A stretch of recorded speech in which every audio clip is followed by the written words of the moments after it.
सभापती महोदय, आज आपण पालघर जिल्ह्यातल्या आशागड प्राथमिक केंद्रातील घटनेवरती चर्चा करतोय। सभापती महोदय, माझ्यासाठी ही केवळ घटना नाही, ती एका आईची गोष्ट आहे। आईच्या वेदनांची, तिच्या कुटुंबाच्या भीतीची आणि त्या क्षणी तिला अपेक्षित असणाऱ्या विश्वासाची गोष्ट आहे।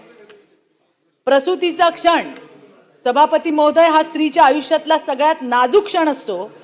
त्यावेळी तिला डॉक्टर, सुविधा, आधार आणि त्याबरोबरीने महत्त्वाचं म्हणजे सुरक्षिततेचा विश्वास हवा असतो। त्या क्षणी डॉक्टर उपस्थित नसतील आणि तिथे परिचारिकेकडनं आणि कर्मचाऱ्यांकडून जर तिची प्रसूती करावी लागत असेल तर तो केवळ प्रशासकीय विषय न राहता आपल्या व्यवस्थेतील संवेदनशीलतेचा प्रश्न त्या ठिकाणी उपस्थित होतो। मी एक महिला प्रतिनिधी म्हणून आणि एक आई म्हणून सुद्धा या विषयाकडे फक्त आकडेवारीच्या नजरेतून पाहू शकत नाही। सभापती महोदय, केंद्र आणि राज्य शासनाने अनेक अशा महिलांच्या आरोग्यासाठी योजना आणलेल्या आहेत।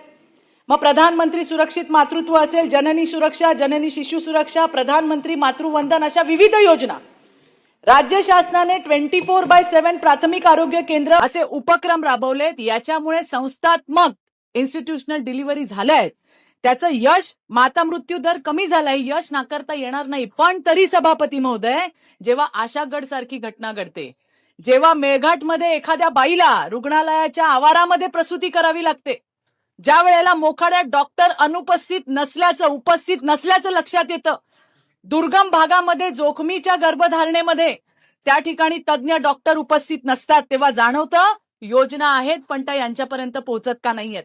योजना सक्षम आहे, निधी उपलब्ध आहे, रचना उभी आहे, पण शेवटच्या टप्प्यावर जर ती मिळत नसेल तर त्याचा उपयोग काय सभापती महोदय?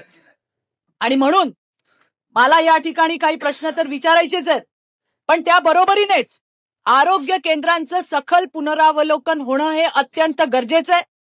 उपस्थित प्रणाली ही पूर्णपणे पारदर्शक असणं गरजेचं आहे। मसवणच्या पण आरोग्य केंद्राचा प्रश्न याच्यामध्ये अंतर्भूत करता येईल, कारण तिथे सुद्धा आपण बघितलं की कुटुंब नियोजनाची शस्त्रक्रिया झाली, 6च बेड आहेत आपल्याकडे, आणि असं असताना 100हून अधिक महिलांची त्या ठिकाणी शस्त्रक्रिया केली आणि त्यांना खाली जमिनीवरती झोपवावं लागलं। अशा कित्येक घटना या राज्यामध्ये होताना आपल्याला दिसतायत।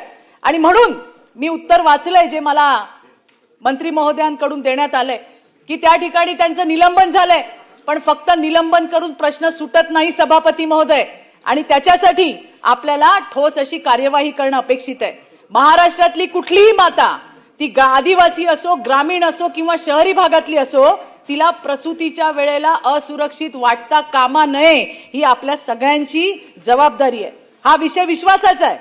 सरकारवर लोकांनी जो विश्वास दाखवलाय तो टिकवण्यासाठी आपल्याला या सगळ्या आरोग्य सुविधांमध्ये मोठा बदल करावा लागेल। फक्त निलंबनाने प्रश्न सुटत नाही।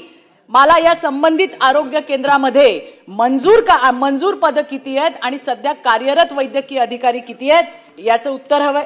आदिवासी आणि दुर्गम भागातील 24/7 प्रसूती सेवा सक्षम राहण्यासाठी कुठली देखरेख आणि मॉनिटरिंग यंत्रणा आज सरकारकडे उपलब्ध आहे? दुर्गम भागात डॉक्टर टिकावे यासाठी विशेष प्रोत्साहन भत्ता किंवा सेवा धोरणात बदल करण्याचा शासनाचा विचार आहे का? आणि त्याचबरोबरीने बायोमेट्रिक उपस्थित प्रणाली सर्व प्राथमिक आरोग्य केंद्रामध्ये सक्तीची करण्याबाबत शासनाची भूमिका काय आहे?